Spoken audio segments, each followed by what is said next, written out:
어느덧 11월의 첫 주일을 맞았습니다. 올 한 해도 이제 2달이 채 남지 않았는데요. 가을이 하루하루 깊어가고 있습니다. 이달 셋째 주일이 추수감사절입니다. 가을거지 추수를 생각하지 않을 수 없죠. 그래서 오늘은 예수님께서 제 아들에게 주신 요한복음 15장의 말씀을 통해서 특히 열매에 대해서 상고해 보도록 하겠습니다. 본문 1절 말씀에서 예수님은 하나님 아버지를 농부에 비유하고 있습니다. 내 아버지는 농부라. 내 아버지는 농부라. 본문에서 하나님은 특별히 포도 농사를 짓는, 포도나무를 재배하는 농부로 나타나고 있어요. 나무는 스스로 열매를 맺지 못합니다. 가꾸는 농부의 손길이 꼭 필요하죠. 그런데 포도 농사를 짓는 농부가 심혈을 기울이는 것 가운데 하나가 바로 가지치기입니다. 2절 말씀에 보시면요. 무릇 내게 붙어 있어 열매를 맺지 아니하는 가지는 아버지께서 그것을 제거해 버리시고 무릇 열매를 맺는 가지는 더 열매를 맺게 하려 하여 그것을 깨끗하게 하시느니라. 아멘.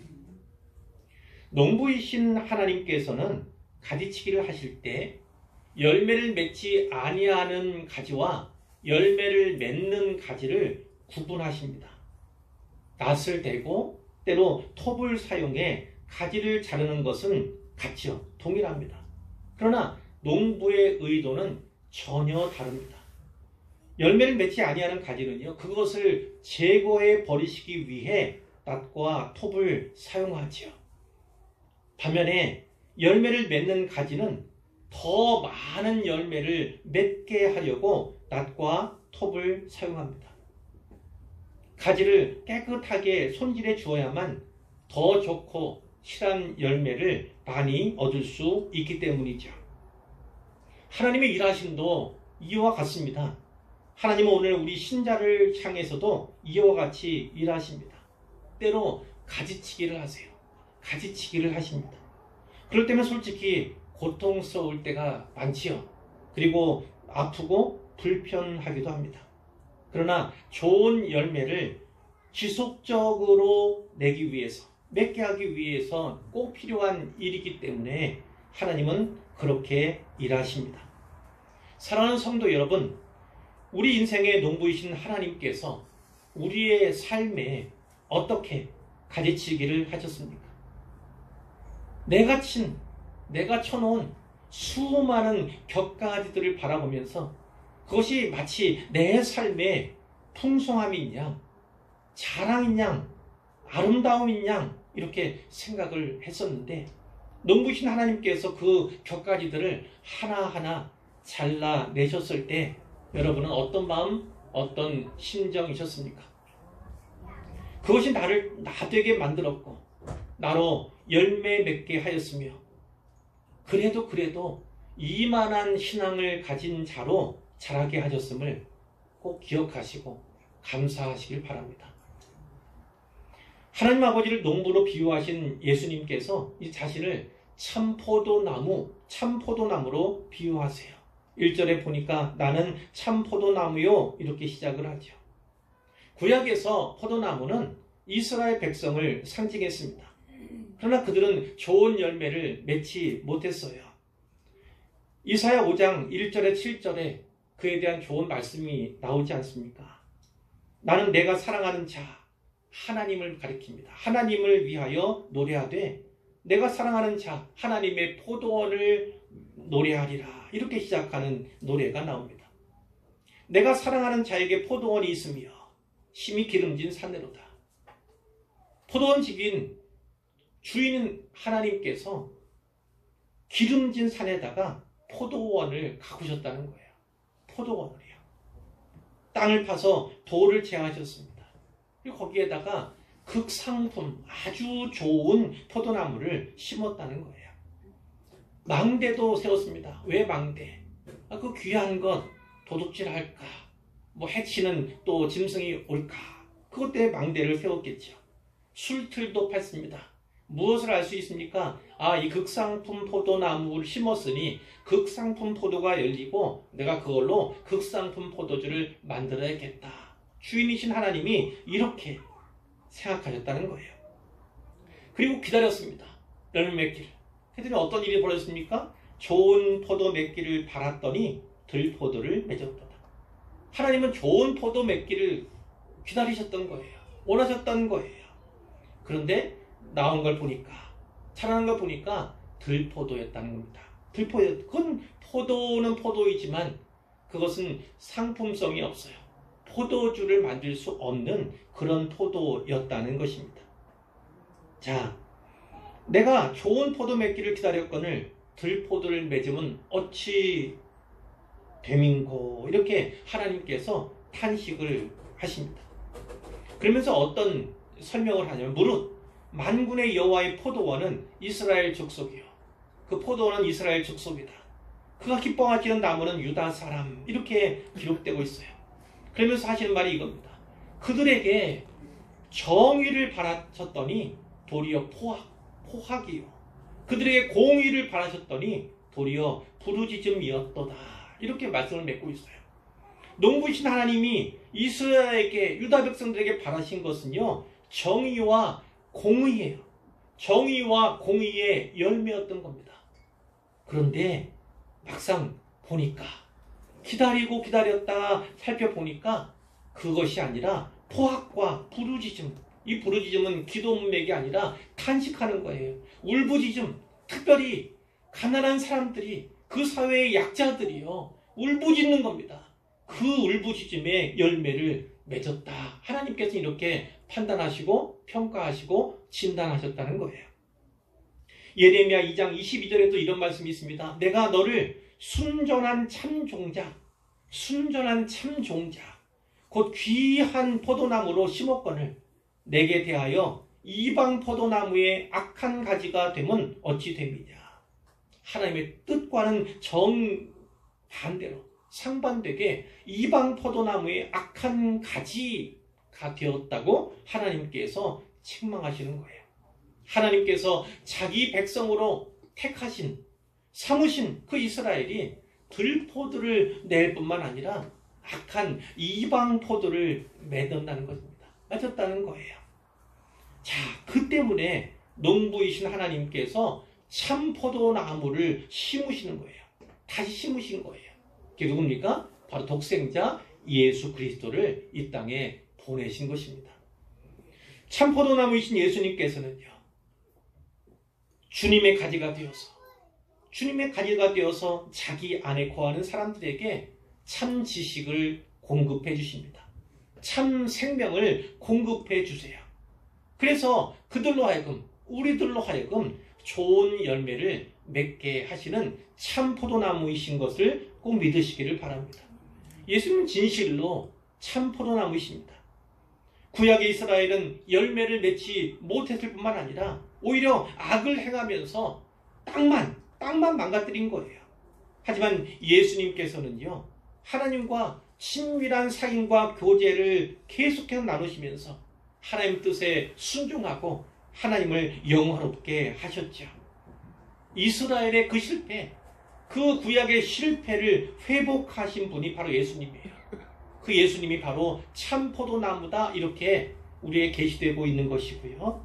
따라서 사랑과 순종을 통해서 주님 안에 거하는 자들, 그들이 참 이스라엘로 불리게 된 거예요. 우리는 이스라엘 사람들 편에서는 이방이죠. 과거에는 이방인이었던 자들인데 이방인들이 참 이스라엘로 그렇게 분류가 되었다, 다시 구분되었다, 이렇게 볼 수가 있는 것이죠. 주님께서 열매로 그 나무를 안다, 이렇게 말씀하신 적이 있죠. 자, 그 말씀 앞에 섰으면 좋겠어요.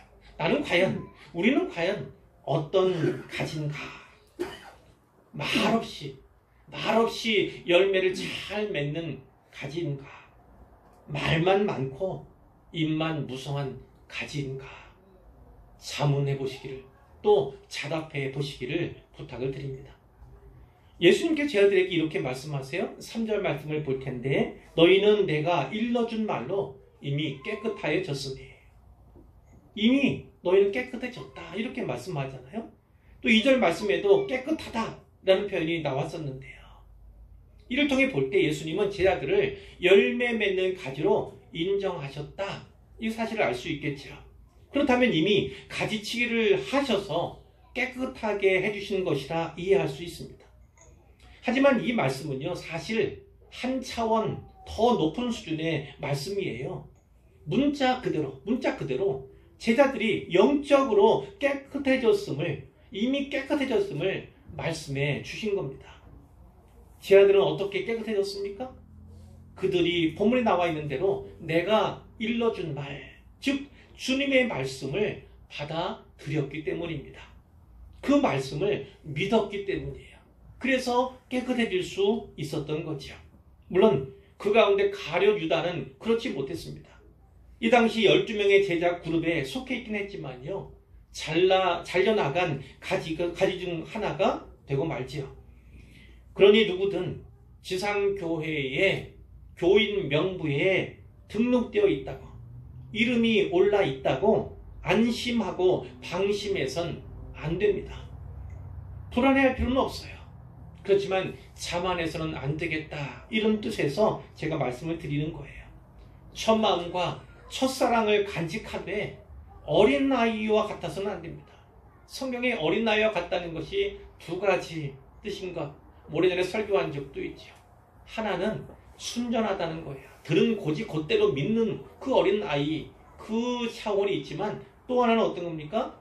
어린아이여서는 안 된다. 그것은 점차 자라가야 한다는 거예요. 성장 없이 성숙함이 없어서는 절대 안 된다. 그렇게도 쓰여서 두 가지 용례가 나타나고 있죠. 성장하고 성숙해져야만 합니다. 장성한 분량에까지 자라가야 마땅한 것이죠. 그런데 깨끗해졌다 해서 열매 맺을 준비가 다 끝났나? 그것은 결코 아닙니다. 열매를 맺기 위해서는요, 예수님 안에 거해야만 합니다. 예수님 안에 거하는 것이 중요하죠. 4절 말씀인데 4절 말씀을 같이 읽어 보겠습니다. 내 안에 거하라, 나도 너희 안에 거하리라. 가지가 포도나무에 붙어있지 아니하면 스스로 열매를 맺을 수 없음 같이 너희도 내 안에 있지 아니하면 그러하리라. 아멘. 예수님께서는요, 내 안에 거하라, 내 안에 거하라 말씀하시면서 내 안에 있지 아니하면 그러하리라. 이 그러하리는 건 무슨 뜻입니까? 스스로 열매를 맺을 수 없다 이렇게 말씀을 하시는 거예요. 그럼 예수님 안에 거한다, 예수님 안에 있다는 게 과연 어떤 의미일까요? 예수님은 같은 본문에서 이렇게 비유하셨어요. 이는 가지가 포도나무에 붙어 있는 것과 같다. 가지가 포도나무에 붙어 있는 것과 같다. 자, 그러므로 우리는요, 예수님께 꼭 붙어 있어야 합니다. 아멘 했으면 좋겠어요. 꼭 붙어 있으시기를 바랍니다. 그것이 예수님 안에 거하는 방식이에요. 5절에서 나를 떠나서는 너희가 아무것도 할 수 없습니다 이렇게 말씀하고 계신데요. 주님을 떠나서는 열매를 맺지 못할 뿐만 아니라 아무것도 할 수 없다는 사실을 꼭 기억하시기를 바랍니다. 나무를 떠난 가지를 상상할 수 있습니까? 상상할 수 없지요. 마찬가지로 예수님을 떠난 제자란 존재할 수 없습니다. 예수님을 떠난 신자란 존재하지 않아요. 근데 예수님은 내 안에 거하라 이렇게 말씀하실 뿐만 아니라 나도 너희 안에 거하리라, 나도 너희 안에 거하겠다 이렇게 말씀하고 계세요. 5절에서는 그가 내 안에, 내가 그 안에 거하면 이렇게 말씀을 하시죠. 서로 간의 상호작용, 상호교통에 대해서 말씀하시는 거예요. 예수님이 나는 포도나무여 너희는 가지라 이렇게 말씀을 하셨으니까 가지가 포도나무 안에 있다, 이 정도는 이해할 수 있잖아요. 이해할 법 하잖아요. 근데 역으로 말해서 포도나무가 어떻게 가지 안에 있을 수 있겠습니까? 포도나무가 어떻게 가지 안에 있을 수 있겠습니까? 어렵죠. 이해하기가 어렵습니다. 그래서 이것이 기독교의 신비 중에 하나예요. 기독교의 신비를 여기서 우리가 발견할 수 있다는 거예요. 신자가 하나님 안에 거한다. 이 사실은 우리가 잘은 몰라도 이해할 수 있잖아요. 그러나 하나님께서 신자 안에 거하신다? 하나님께서 신자 안에 거하신다? 이 진리는요, 우리의 이해를 초월하는 것입니다. 오순절 성령 강림 사건 이후로 신자 안에 성령의 내주가 시작이 되었죠. 진실로 놀라운 은혜가 아닐 수 없어요. 하나님께서 우리를 얼마나 가까이 하기 원하시는지, 더 가까이 원하시는 하나님께서 더 이상 가까울 수 없도록, 예를 들면 1m 앞도 아니고 30cm 앞도 아니고 단지 1cm 앞도 아니고 우리 안에 들어와 사시기로 하나님께서 결정하셨다는 겁니다. 작정하셨다는 거예요. 더할 수 없이 가까운, 그 가까운 거리에 하나님께서 우리와 있기를 원하시는 거예요. 하나님의 마음을, 그분의 생각과 뜻을 우리가 발견해야겠죠. 신자 안에 분명히 성령께서 내주하십니다. 성령님은 하나님의 영이실 뿐만 아니라 예수의 영, 그리스도의 영이세요. 그렇기 때문에 예수님이 우리 안에 계신다 해도 다르지 않아요. 절대 틀리지 않습니다. 그런데 생각해보면 아무 거리도 없이 우리와 한 몸을 이루신 듯한 그런 하나님이신데, 신자 안에서도 때로 그 거리감이 멀게 느껴지는 것이 하나님이시기도 합니다. 더할 수 없이 멀게 느껴지는 것이 하나님께 느끼시는 그 거리감이기도 하지요. 하나님 원하신 것은 더할 수 없이 가깝게 되기를, 완전히 한 몸 되기를 원하신 것인데, 그 한 몸이지만 하나님이심으로 하나님께서 앉아 계실, 그분이 거하실 처소만큼은 정돈하고 또 깨끗이 하여서 내어드려야만 하는데, 그렇지 못한 신자들이 세상엔 많이 있습니다. 하나님께서는 우리 안에서조차 때로 소외감을 느끼시고 때로 거리감을 느끼시는 하나님이세요. 우리의 삶 속에서 하나님께 그런 거리감, 하나님께 그런 소외감을 드리는 그런 모습은 없는가 분명하게 생각하고 살펴보았으면 좋겠습니다. 예수님 안에 거한다. 이것은요, 예수님과 사랑의 교제, 그것을 계속해서 나누는 것이다. 이렇게 이해하시면 됩니다. 예수님께서 주시는 그 진리, 그 진리로 말미암은 생명, 그것을 계속해서 수용하고 받아들이고 믿고 따르는 것, 그것이 바로 예수님 안에 거하는 삶이다. 이렇게 이해하시면 좋겠어요. 그 거함, 하나님의 임재와 그 하나님의 내주는요, 은혜입니다. 은혜의 선물이에요. 은혜의 선물. 그러나 그 거함의 유익, 그 임재와 내주의 유익을 누리며 또 우리가 그것을 통해서 열매를 맺는 것은요, 사실 우리의 의지, 우리의 노력도 필요한 부분입니다.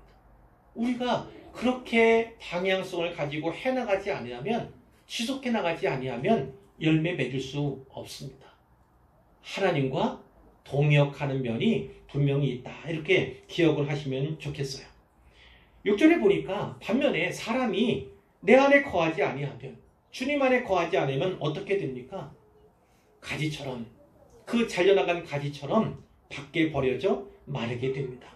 그럼 사람들이 그 잘 마른 그것들을 가져다 어떻게 합니까? 불쏘시개로 쓰든지 또 장작불로 태우는 것이죠. 그와 같이 예수님 안에 거하지 아니하는 모든 사람은요, 불못의 심판을 면할 길이 없다. 성경이 증언하고 있습니다.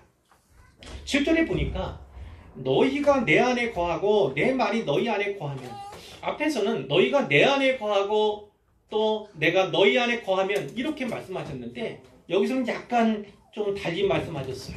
너희가 내 안에 거하고 내 말이 너희 안에 거하면. 자, 어떤 것을 우리가 얻어야 합니까? 어떤 인사이트를 얻을 수 있습니까? 예수님께서 우리 안에 거하신다는 것이 어떤 의미인가? 하나님의 말씀, 그분의 말씀이 우리 안에 거할 때 하나님께서 거하시는 거구나. 이러한 통찰력도 우리가 얻을 수 있는 거예요. 그런 사람들은 당연히 하나님의 말씀 의지하게 되죠. 우리에게 주신 한 구절 한 구절을 소홀히 여기지 않고 그 말씀을 준행하고 또 순종하고자 합니다. 그 말씀 약속과 같이 무엇이든지 원하는 대로 구하게 되지요. 하나님께서 그리하면 이루리라 하신 말씀을 붙잡고 늘 기도하는, 간구하는, 부르짖는 그러한 심령이 된다고 말씀하고 있는 거예요.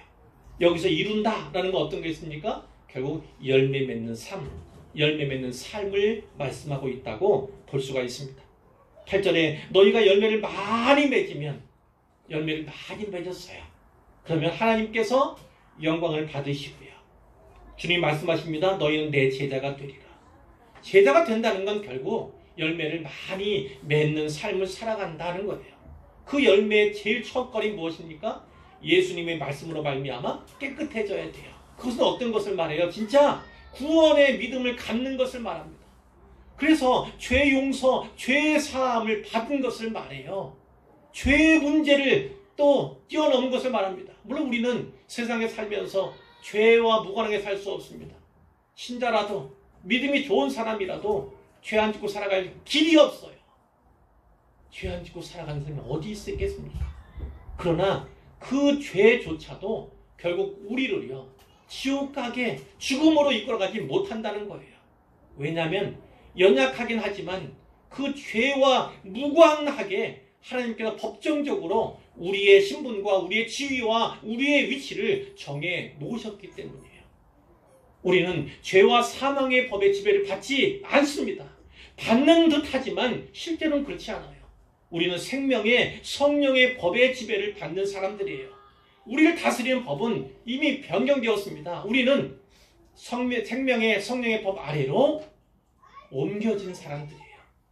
그렇기 때문에 죄와 사망, 마치 권세 가운데 살아가는 연약한 모습을 가지고 있다 할지라도 법정적으로는 우리는 이미 의인으로 선포된 구분된 자들임을 확신하시기를 부탁을 드립니다. 그것이 첫 열매라면 지속적으로 많은 열매들, 좋은 열매들을 계속해서 생산해내는 것이 신자의 본분이다. 특별히 제자를 꿈꾸는 제자. 예전에 말씀하셨죠. 지상명령을 주시면서 대위임령을 주시면서 제자에 대해 말씀하셨습니다. 제자. 가서 제자 삼으라는 말씀이에요. 그 본문에서 가장 중요한 키워드가 바로 제자 삼는 겁니다. 그렇다면 먼저 무엇이 필요합니까? 제자가 되어야 되고요. 제자가 되어야만 제자를 삼을 수 있게 되는 것입니다. 제자가 되고 제자를 삼는 그 일에 헌신하고 또 애쓰고 힘써서 많은 열매를 맺으면 하나님께 영광을 드릴 수 있을 뿐 아니라 그분이 친히 제자임을, 이제 제자도가 갖추어진 그 신자임을 하나님께서 인정하신다. 이렇게 우리가 받을 수 있어요.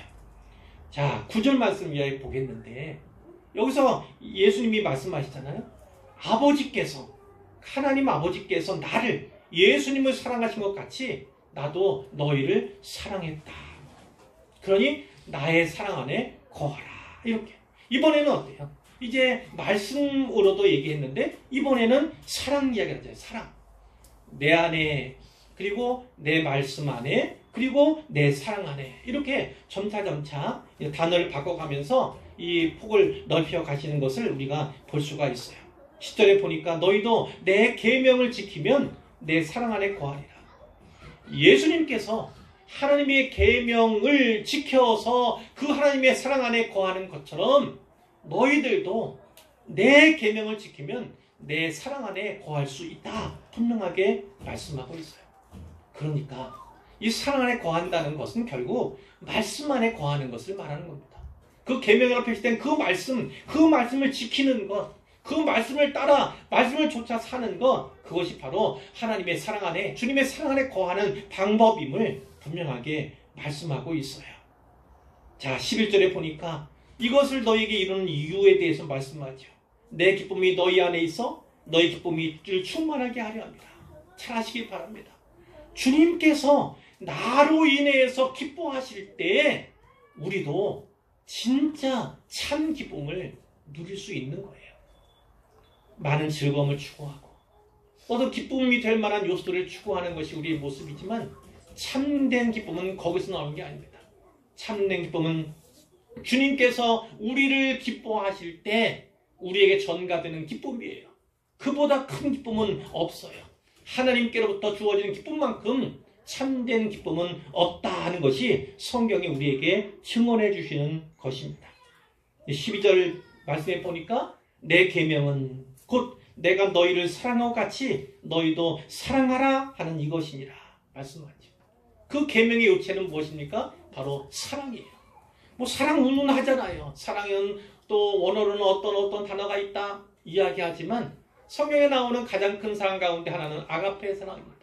그 아가페 사랑은 결국은 하나님의 사랑, 신적인 사랑을 이야기할 때 아가페라고 하는 단어를 사랑하는데 주님이 너희를 사랑하는 것처럼 우리를 사랑하는 것처럼 너희도 서로 사랑하라 이렇게 말씀해요.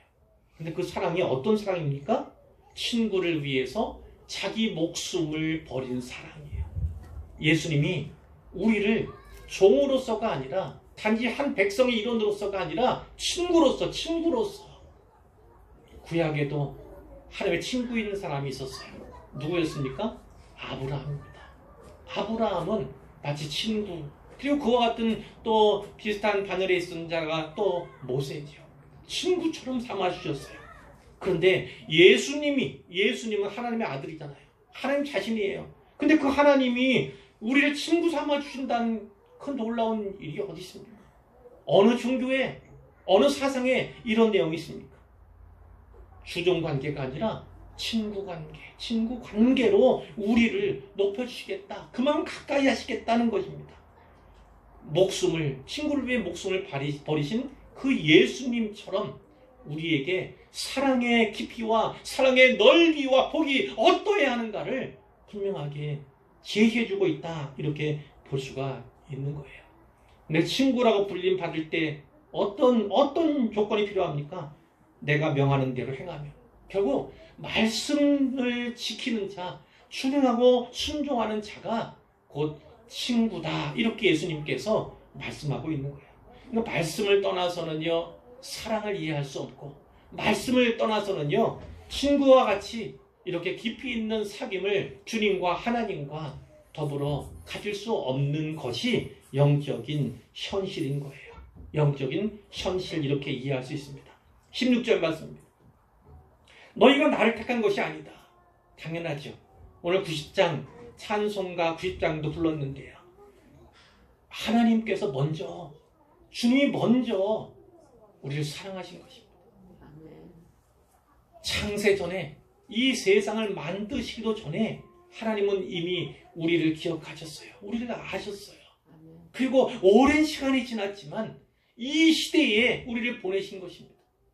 또 이 세상 가운데 특별히 이곳에 그리고 이 가정에 우리를 보내시는 거예요. 하나님의 택하심은 이렇게 정밀합니다. 정교합니다. 아무리 무수한 시간이 흘렀지만, 무한과 같은 시간이 흘렀지만 하나님께 여전히 우리를 기억하시는 것이고 우리를 보내시는 것입니다. 근데 보내시는 거 그냥 보내시는 게 아니에요. 그분의 뜻과 계획과 목적이 있어서 이 시대에, 이 땅에 우리를 보냈다는 사실을 우리가 반드시 붙잡아야 되는 것이죠. 그럼 하나님께서 우리를 세우신 이유가 무엇입니까? 택하신 목적이 무엇입니까?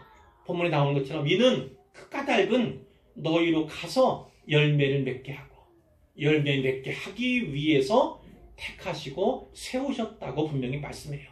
또 한 가지, 너희 열매가 항상 있게 하여. 너희 열매가 항상 있게 하여 무슨 뜻입니까? 항상 열매 맺는 가지, 이걸 말해요. 항상 열매 맺는 가지가 되게 하기 위해서입니다. 그리고 그 열매, 자기 힘으로, 자기 지식과 능력과 경험으로 내는 것이 아니에요. 어떻게? 하나님께서 방편도 알려주시잖아요. 내 이름으로, 예수님의 이름으로 아버지께 무엇을 구하든지 다 받게 하려 합니다. 바로 이것입니다. 우리가 열매 맺는 듯 하지만 그렇지 않아요. 예수님께 붙어있기만 하면, 그분에게서 영적인 자양분을 공급받기만 하면요, 결국 우리는 어떻게 해요? 하나님께로부터 다 얻을 수 있는 거예요. 하나님께 기도합니다. 예수의 이름으로 기도합니다. 그러면 예수의 이름으로 하나님께서 주시는 방식으로 우리가 열매 맺게 하시는 거예요. 열매는 우리가 맺어서 혹시 스스로 맺은 것 아닌가 이렇게 생각할 수 있지만 하나님께서 친히 원하시는 열매를 그 신자요 제자된 우리에게 주시는 방식으로 하나님은 일하신다는 것입니다. 서로 사랑하게, 친구가 되게 하나님께서 주님께서 이 말씀을 주셨다고 분명히 말씀하고 있어요. 자, 그런가 보니 결론이에요. 하나님께서 원하시는 열매, 성령의 열매가 9가지나 되고 또 많은 그 밖의 열매들도 있지 않습니까? 그러나 오늘 본문 10절 이하의 말씀에는 두 가지 열매에 대해서 말씀하고 있어요. 하나는 무엇입니까? 사랑의 열매.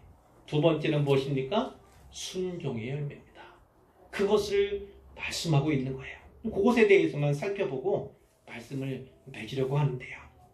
사랑장 그러면 고린도전서 13장이죠.